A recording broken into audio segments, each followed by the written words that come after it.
स्थानिक स्वराज्य संस्था विधान परिषद निवडणुकीसाठी नांदेडमध्ये काँग्रेसला जागा सुटली होती. मवियाकडून काँग्रेसचे रामदास पाटील सुमटाणकर यांचं नावही जाहीर करण्यात आलं होतं. मात्र ऐनवेळी रामदास पाटील सुमटाणकर यांना पक्षानं माघार घ्यायला लावली आणि ही जागा उद्धव ठाकरे यांच्या पक्षाला देण्यात आली. आता उद्धव ठाकरे यांच्या पक्षाकडून कृष्णा पाटील आष्टीकर यांना उमेदवारी देण्यात आली आहे. त्यामुळे रामदास पाटील सुमटाणकर यांनी नाराजी व्यक्त केली आहे. पाहूया नेमकं मवियात काय घडतंय. माघारीनंतर जिल्ह्यामध्ये जवळपास उद्रेकाची कार्यकर्त्यामध्ये परिस्थिती होती की बाबा ज्या माणसाने अत्यंत मेहनतीनं प्रवास करून संपर्क करून या ठिकाणी म्हणजे ताकदीची फाईट देण्याची क्षमता असताना अचानक कसं काय असा हे मोड आला, त्याच्यामुळं थोडं कार्यकर्त्यांच्या भावना अत्यंत टोकाच्या तीव्र होता. म्हणून मी रात्री फेसबुकला एक पोस्ट टाकली की बाबा 97 आणि माझे 92 आणि 17 बाकी नगरसेवक माझ्या संपर्कात होते.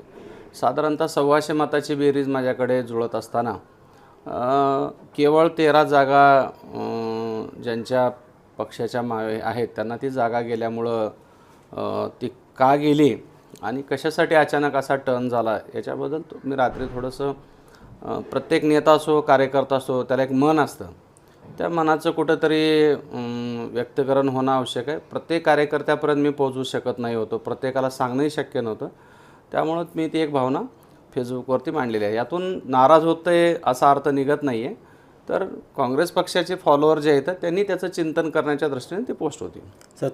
त्याचा प्रामाणिक उद्देश हा आहे की काँग्रेस पक्षाची जी पारंपरिक ही जागा होती ती जागा आणि काँग्रेस पक्ष या जिल्ह्यामध्ये टिकण्याच्या अनुषंगाने ती शिवसेनेपेक्षा काँग्रेस लढणं आवश्यक होतं. परंतु पक्षश्रेष्ठीनं घेतलेला निर्णय तो आम्हाला अंतिम आहे.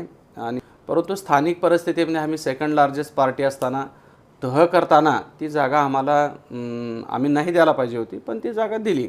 त्यामुळं जी आम्ही बांधणी करून जागा लढाई तयार केली होती जिंकण्याची, ती तह करताना आम्ही ती हरलेली आहे. कधीकधी समाजाचा मला एक फॉलो करणारा एक मी विशिष्ट एका समाजात जन्मलो म्हणून नाही आहे, माझं सर्व समाजामध्ये मोठं नेटवर्क आहे. परंतु मलाही कोणीतरी फॉलो करणारा एका मोठा समाज आहे. त्या लोकात असं एक नैराश्याचं वातावरण येतं की आपल्या माणसाला संधी दिली जात नाही आहे आणि काही गोष्टी काही एलिमेंट्स ह्या सक्रिय होते, ते नाकारता येत नाहीत. पण ते सार्वजनिक व्यासपीठावर बोलायची आवश्यकता नाही. राजकारणामध्ये सर्वच गोष्टी ते म्हणतात ना all fair in love and war, त्यामुळे राजकारणात सर्व गोष्टी माफ असतात असं म्हटलं जातं. पण ते कुठंतरी मनाला मागच्या ज्या 2-3 निर्णय झाले किंवा आता मागच्या 6-7 वर्षातल्या 2-3 निवडणुका मोठ्या मोठ्यामध्ये डावलण्याचं कारण जे आलं की ते विशिष्ट एक कारण माझ्या पाठीमागं सतत लागते.